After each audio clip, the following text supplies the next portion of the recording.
"Help me, brother," I cried as I stumbled into my brother's place in the middle of a freezing winter night, wearing ragged clothes and holding a baby in my arms. My brother was speechless at the sight of me, so changed and frail, clad only in a tattered shirt and barefoot. "What on earth happened?" he quickly asked, ushering me into the house and warming up the room.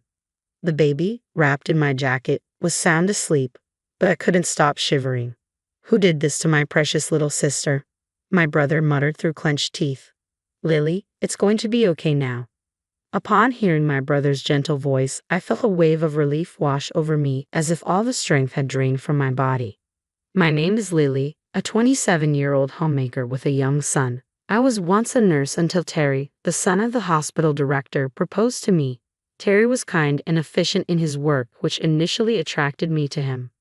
I have a brother who is 5 years older than me, and after our parents' tragic death in a car accident when I was 4 and he was in 3rd grade, he became my protector. Our parents died when their car was hit head-on by a truck whose driver had fallen asleep at the wheel. My mother, also a nurse, was working late, and it happened when my father went to pick her up. Before leaving to pick her up, my father had casually told my brother, "Derek, I'm counting on you to take care of Lily." These words became unforgettable for my brother, who took them to heart and has protected me ever since. We never fought. He has always been like a superhero to me.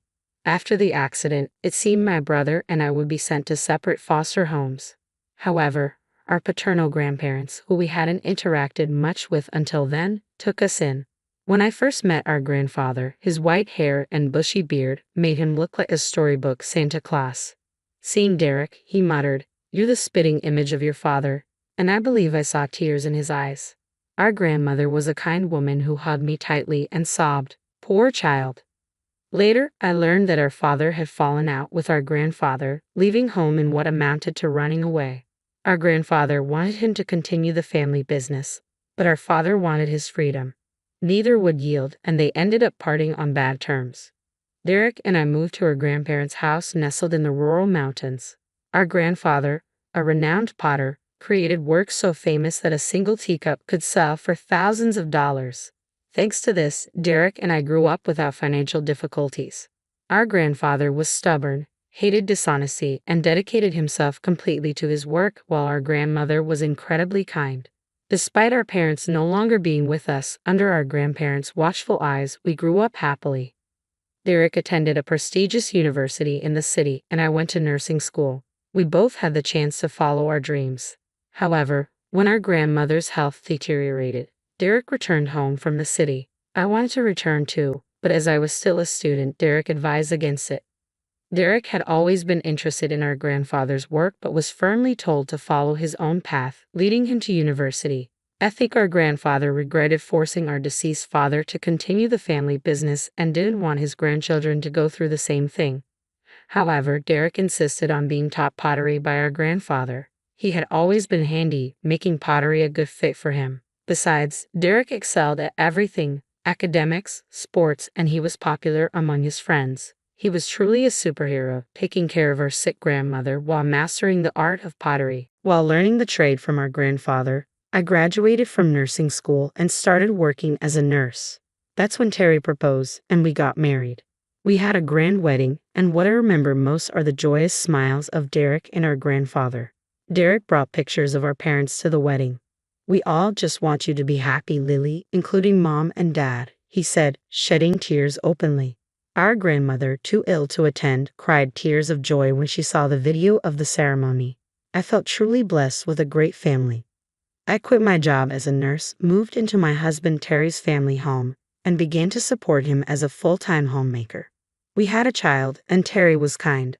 Our life seemed smooth sailing, and I couldn't have imagined the hellish days that were to come. Not long after my grandmother passed away, Terry attended the funeral with me and comforted me.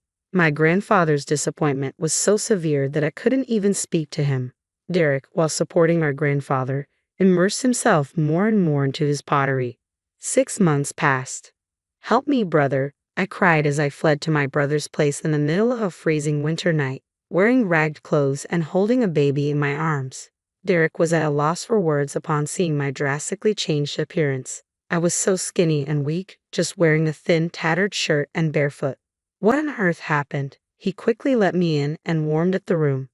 The baby wrapped in my coat was sound asleep, but I couldn't stop shivering. Who did this to my dear sister? Derek murmured through clenched teeth. I felt a wave of relief wash over me as if all strength had left my body. I didn't want to worry Derek or our grandfather, but I had no choice but to tell them. I began to recount the events at my in-laws' house. Terry and I had been living together, but due to my in-laws' concern that I should rest during and after pregnancy, we moved into their house. My in-laws, both remarried, seemed like a genuinely close family. Terry was the stepson of my mother-in-law. I was happy that my child and I could become part of this family. My father-in-law was kind to me, telling me to make myself at home. Having no father, his kindness was precious to me. However, my mother-in-law seemed not to like this. "You're flirting with my husband, aren't you, you disgusting woman?" she began to say. She started harassing me when my father-in-law was not around.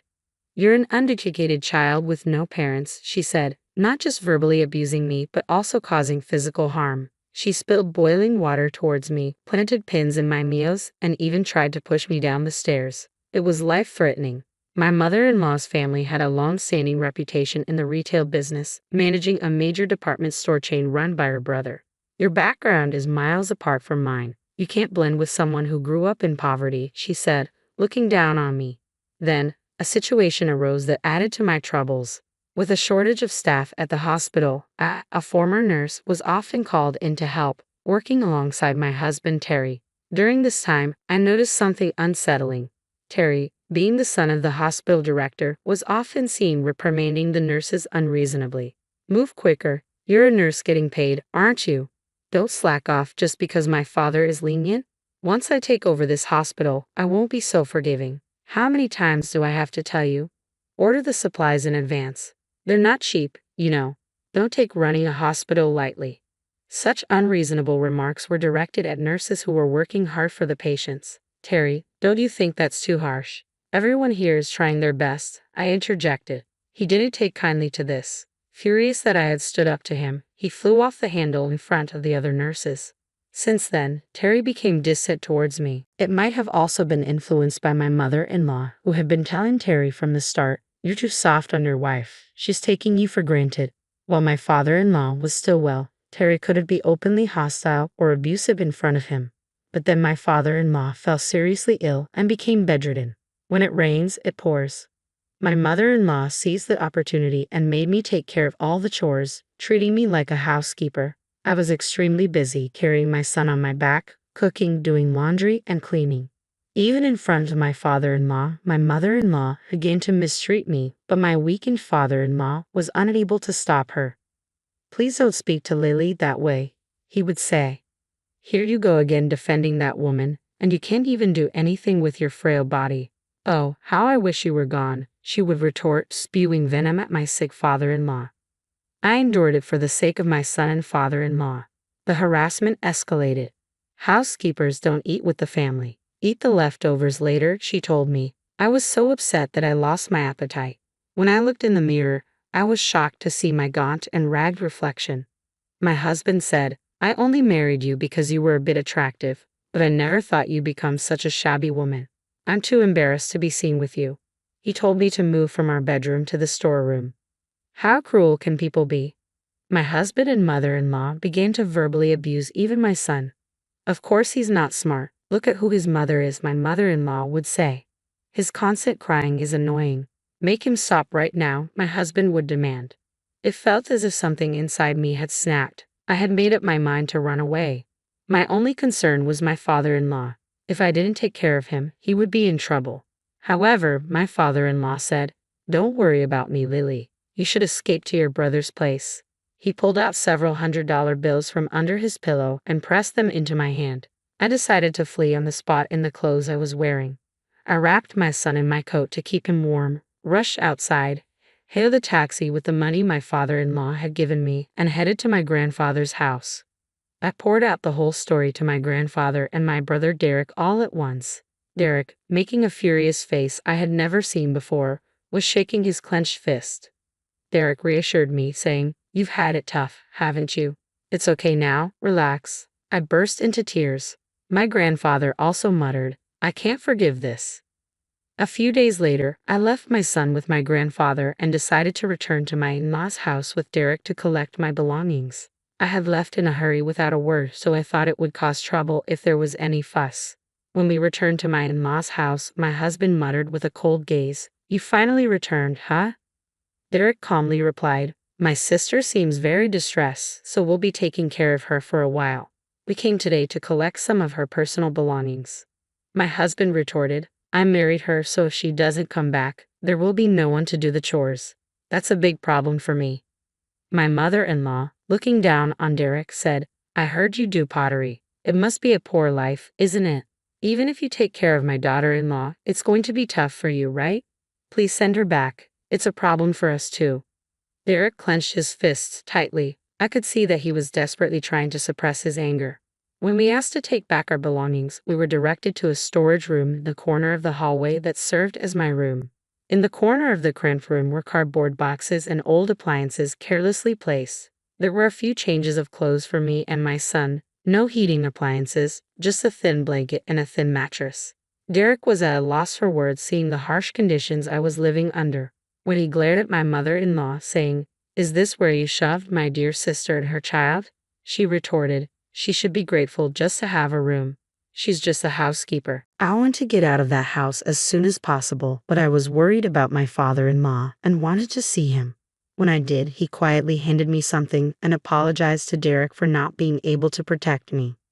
For several days after that, we made preparations. Along with my grandfather and Derek, I headed to my in-laws' house. I was determined to fight for my son. I couldn't keep running away forever. When we arrived, I handed my husband the divorce papers. He was taken aback for a moment, but then declared he wouldn't pay alimony or child support since I was choosing to leave. I played a recording of his mother belittling me and him shouting at me. "This is evidence of the abuse I suffered," I informed them. My husband and mother-in-law looked shocked, asking, "When did you even record this?" It turns out my father-in-law had secretly recorded everything to help me. He had discreetly passed the recording to me when I went to collect my things a few days before. Derek, who had graduated from law school and passed the bar exam while assisting our grandfather with his pottery work, said I could get a divorce since my husband was at fault. Derek had been actively practicing law to help those in need in our local community, and now he promised to fight for me wholeheartedly.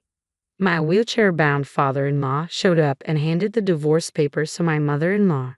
He had also recorded all the verbal abuse he had endured and was now ready to divorce as well. He preferred living in a care facility over living with my mother-in-law. Upon hearing this, my mother-in-law burst into laughter. "I'll gladly divorce you and return to my brother's house and go back to my luxurious life," she said. At that moment, my grandfather made a call stating, "I'll terminate any contracts with a family like this." It turns out the major department store run by my mother-in-law's brother was on the verge of bankruptcy. He had been eagerly trying to strike a deal to exhibit and sell my famous grandfather's pottery and was close to finalizing it. Immediately, a call came from her brother, the department store owner, severing ties. My mother-in-law blanched, muttering, "That's impossible," and sank to her knees. She finally seemed to understand her situation and started to beg. "Please forgive me. I was out of line. I have nowhere else to go. Please let me stay here, Lily. I'm sorry. Please forgive me." There was no way we could forgive her now. We all coldly stared at my weeping mother-in-law. However, just one person still didn't seem to fully grasp the situation. It was my husband. He said to me, "I'm set to inherit this hospital. If you want a divorce, I'll pay alimony and child support. I'll marry someone younger and prettier than you." But then my father-in-law said a single sentence, "The hospital has been sold." My husband's eyes widened in shock. What? In fact, Terry, requested by my father-in-law, had been pulling the strings. "Get out of here right now," my father-in-law screamed at his stepson. My husband's face turned white. He was not legally adopted by my father-in-law, who was actually his stepfather, so he had no legal claim on his stepfather's assets. On the contrary, I was legally adopted by my father-in-law, who had taken good care of me. Sensing the tide of events, my husband quickly changed his tune, pleading for a fresh start with me. I coldly dismissed him. Afterwards, my son and I were doted on and enjoyed life at my grandparents' house. He now cried less often and spent his time playing in nature, finding flowers and insects. My in-laws divorced. The audio tape proved crucial in establishing the fault of my mother-in-law.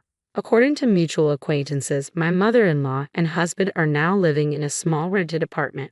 Their attempts at finding new jobs had gone well, and they seem to be getting by on part-time work. Their days are filled with endless quarrels, each blaming the other for their current situation. My grandfather is living comfortably in a high-end senior home, and my son and I visit him often. Derek, as always, continues to work with pottery under my grandfather's guidance. My mother-in-law's brother, who wasn't at fault, had the pottery exhibition at a department store. At the exhibition, my brother met a lovely woman who was a fan of pottery, and they started dating. I expect we'll hear good news from him soon. I work as a nurse at a hospital near my grandfather's house. It was my dream to become a nurse like my mother, and now I find fulfillment in caring for my patients.